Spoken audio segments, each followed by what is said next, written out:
Iyyan shamaa kan jirtu hordoftooniif kabajamtoonni chaanalii kiyyaa guyyaadhaa kana wanti isiniif qabadhee dhufe egaan suuraa keessaan bifa ajaa'iba ta'eetiin edit gochuutii kan isin dandeessu appilikeeshina ajaa'ibaan isiniif qabadhee dhufe appilikeeshiniin kunis wantoota hedduu isiniif hojjechuutii ni danda'a jechuudha. Waa baay'ee kan ittiin gochuu dandeessanidha. Hundasaa immoo iddoo tokkotti kan of keessatti qabatee jirudha jechuudha. Appilikeeshiniin kun fakkeenyaaf suuraa keessan irratti tekstii yookiin barreeffamoota garaagaraa dabaluutii yoo barbaadanii akkasumas immoo suuraa keessan suuraa 4-5 iddoo tokkotti walitti fiddanii jechuudha. Walirra tuuluudhaan bakka tokkotti walitti bareechuutii karaa itti dandeessan ni qaba jechuudha. Kana malee illee wantoota baay'eedha jechuudha kan inni of keessaatii qabu.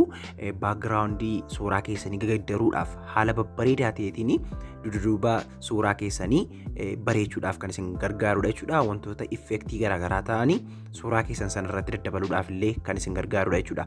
Baay'ee tokko itti gammaddu appilikeeshinii isiniif qabadhee dhufe guyyaarraa kanatti egaan hanga xumuraatti daawwadhaan isiniin jedha. Kanneen guyyaarraa kana gara chaanalii kootti dhuftan baga nagaan dhuftan subscribe gochuu hin dagatinaa.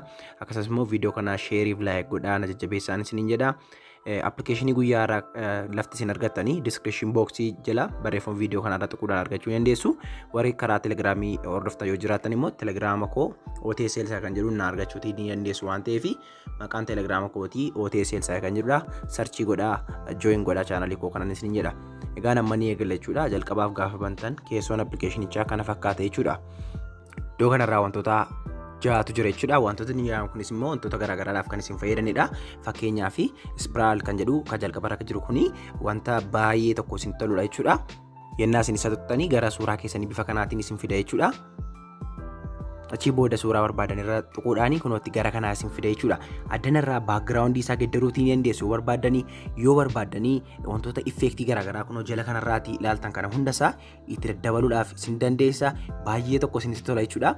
Baay'ee tokko itti gammaddu kunuutti suuraa sana uumamaa tokko editingii garaagaraa osoo rakkatiin salphaamatti wantoota barbaadan irratti daddabaluudhaaf kan isin gargaarudha jechuudha. Baay'ee tokko nama ajaa'iba appilikeeshinii guyyaarraa isiniif qabadhee dhufe kuni. Egaan baakgiraawundii suuraa sanaallee geddaruutii ni dandeessu jechuudha. Kunoota amma fakkeenyaaf haala kanaatiin jechuudha. Suuraa jiru kana jalqaba baakgiraawundii isaa kunootti bifa kanaatiin gara barbaadetti geddaruutii ni danda'a jechuudha. Kunoota akkuma agartanii kana baay'ee tokko isinitti tola jedheetii yaada.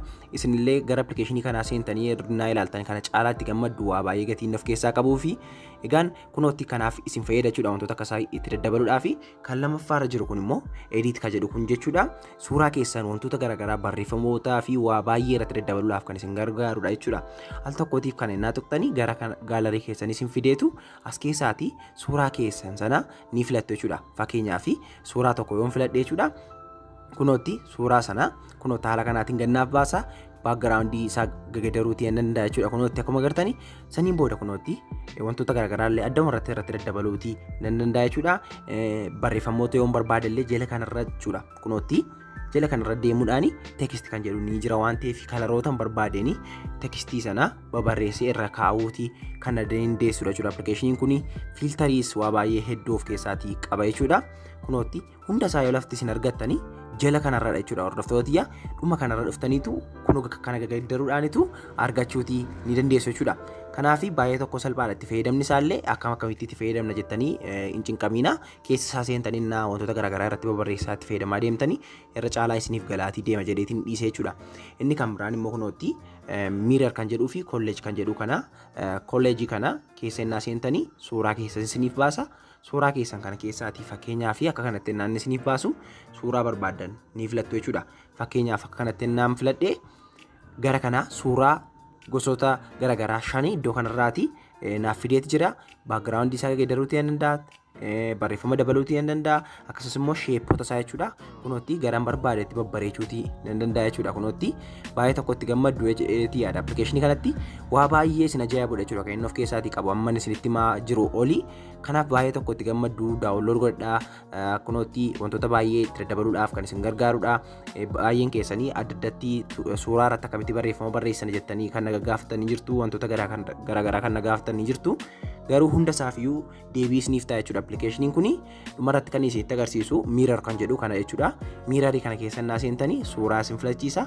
Suuraa sana bakka 3-4 gochuutii ni dandeessu jechuudha. Fakkeenyaaf suuraa bifa kanaatiin jiru kunootti al tokkootiif seentanii akkanatti jechuudha. Baay'ee tokkotti ajaa'ibsiifamtu appilikeeshinii kanaanii kunootti waa baay'ee ittiin gochuutiin dandeessu jechuudha akkuma sila isiniin jedhe. Kanaaf guyyaa haaraa kanadha jechuudha kan isiniif qabadheetii dhufe akka isinitti tole abdiin qaba. Egaan yeroo taanuun immoo kan kana caalaa bareedu appilikeeshinii ajaa'ibaa kan biraan isiniif qabadheetii dhufe jechuudha hordoftoota kiyya. Ammas immoo nagaan naaf turaa, sinan jaalladha, sinan kabajaa, yaada qabdan naa barreessuu hin dagatinaa. Yeroo taanuun deebinee galagarutti. Bye bye.